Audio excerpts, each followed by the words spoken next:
Hi everyone, welcome back to my channel. বহুত দিনৰ পৰা ৰিকুৱেষ্ট কৰি আছিল যে কেকৰ ভিডিও এটা লাগে, কাৰণে আজি মই আপোনালোকৰ ওচৰলৈ লৈ আহিছো আইচিং কেকৰ ভিডিও এটা। আজি মই বনাবলৈ লৈছো 1 কেজি আইচিং কেক এটা, আৰু তাৰ কাৰণে মই দুটা কেক টিন সাইজত বেটাৰখিনি বেক কৰি ললো, আৰু সম্পূৰ্ণ ইয়াৰ কেক বেস বনোৱা ভিডিওটো মই পিছত কেতিয়াবা দেখুৱাম বাৰু। দুখন লৈছো মই কেক বোৰ্ড, আৰু কিয় লৈছো বাৰু পিছত দেখুৱাই আছো।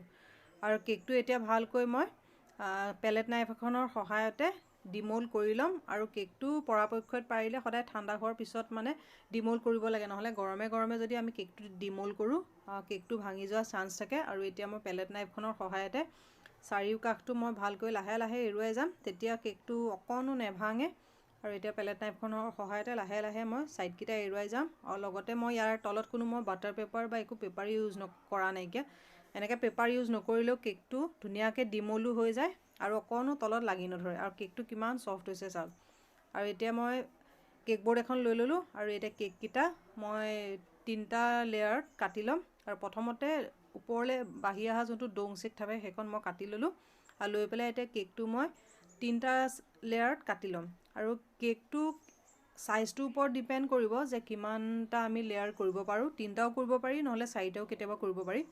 আজি মই 3টা লেয়াৰে কৰিছো যেনিবা। প্ৰথম লেয়াৰটো মোৰ কাট হৈ গ'ল, আৰু এনেকৈ এতিয়া মই নেক্সট লেয়াৰটো কাটি ল'ম।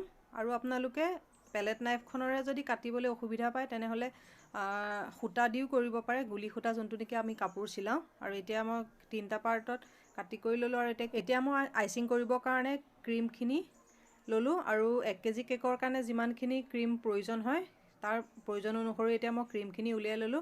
আৰু মই কেক বনোৱাৰ আগতে অলপ আগতীয়াকৈ মই ক্ৰীমখিনি উলিয়াই থৈছিলোঁ ফ্ৰিজৰ পৰা। এতিয়া ক্ৰীমখিনি বিট কৰি ল'ম। প্ৰথমতে লো স্পীডত ক্ৰীমখিনি বিট কৰিম, আৰু তাৰপিছত লাহে লাহে স্পীডটো বঢ়াই পেলাই ক্ৰীমখিনি বিট কৰি গৈ থাকিম যেতিয়ালৈকে নেকি ষ্টিফিক নাহে।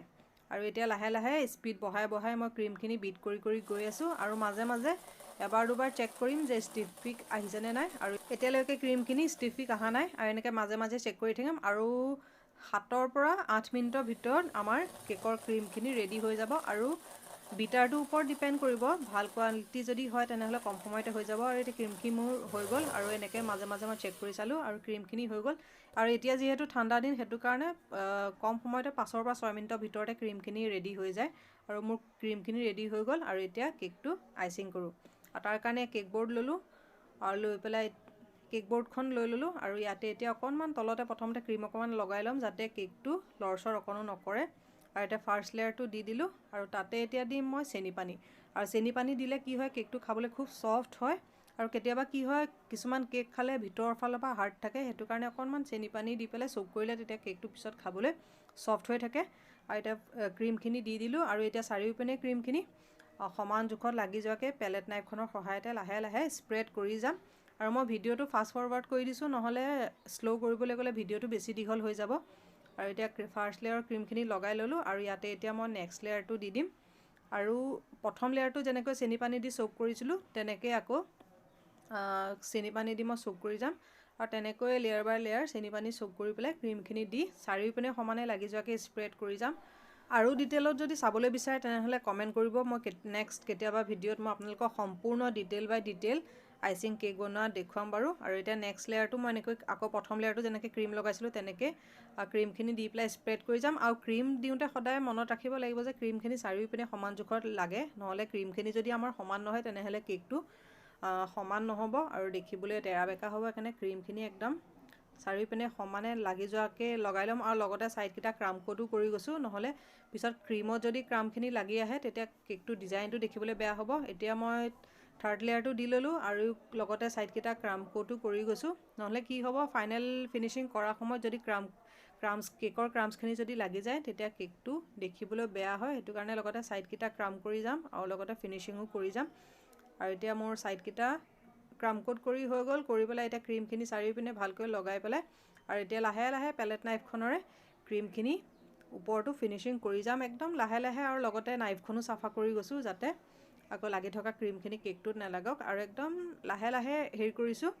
আৰু এতিয়া মোৰ ওপৰ ছাইডটো অকণমান ইমান ফিনিচিং দিয়া নাইকিয়া, কমকৈ দিছোঁ, কাৰণ মই যিটো ডিজাইন বনাম ওপৰতো ফিনিচিং নহ'লেও হ'ব।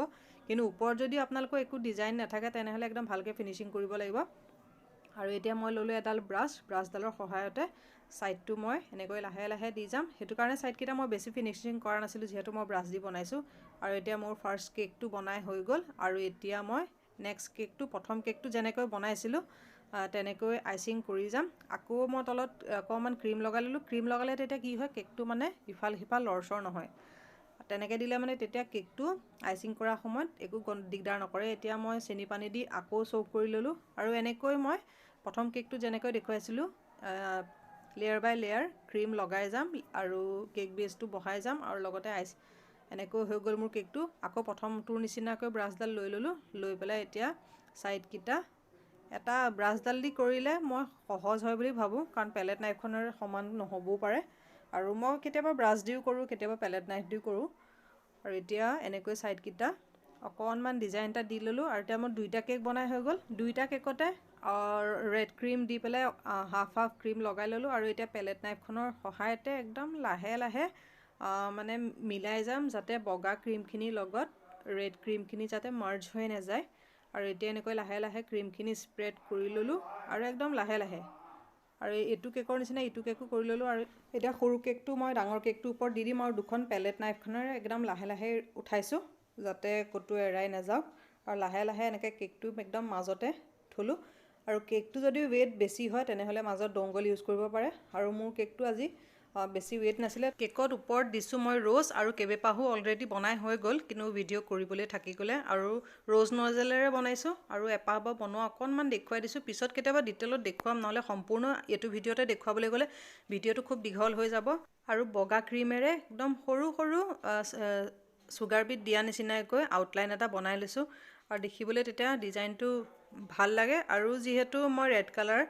ক্ৰীম দিছোঁৱে সেইটো কাৰণে আৰু ইয়াত বেছি ডিজাইন দি থকা প্ৰয়োজনেই নাই আৰু ডিজাইনটো কেনেকুৱা লাগিছে আৰু কমেণ্ট কৰি জনাবলৈ নাপাহৰিব একদম চিম্পল ডিজাইন এটা আৰু ভিডিঅ'টো যদি চাই ভাল লাগিছে তেনেহ'লে লাইক শ্বেয়াৰ এণ্ড ছাবস্ক্ৰাইব কৰি দিবলৈ নাপাহৰিব আৰু যিসকলে নতুনকৈ চাই আছে তেওঁলোকে চেনেলটো ছাবস্ক্ৰাইব কৰি দিব লগতে বেল আইকনটো অল কৰি দিব যাতে মোৰ আহি থকা নতুন ভিডিঅ' ন'টিফিকেশ্যন পাই থাকে আৰু কেকটো মোৰ কমপ্লিট বনাই হৈ গ'ল কেনেকুৱা লাগিছে কমেণ্ট কৰি জনাব আৰু পাতৰ কাৰণে দিছোঁ আজি মই হোৱাইট ক্ৰীম কেকটো যিহেতু ৰেড আৰু হোৱাইটত থিম কৰিছোঁ সেইটো কাৰণে আজি পাতটো মই গ্ৰীণ সদায় দিয়ে থকা হয় সেইকাৰণে আজি হোৱাইট দিছোঁ আৰু কেকটো 1 kgৰ হয় আৰু 2 টায়াৰ বনাইছোঁ আৰু আশা কৰোঁ ভিডিঅ'টো চাই পেলাই আজি আপোনালোকে বহুতখিনি শিকিবলৈ পাৰিলে আৰু যিমানখিনি আপোনালোকক বুজাবলৈ মানে মোৰ ফালৰ পৰা চেষ্টা কৰিলোঁ আৰু যদি কেকৰ ভিডিঅ' চাবলৈ বিচাৰে তেনেহ'লে কমেণ্ট কৰিব আশা কৰোঁ আজি ভিডিঅ'টো চাই ভাল পালে পুনৰ এটা ভিডিঅ'ত আকৌ লগ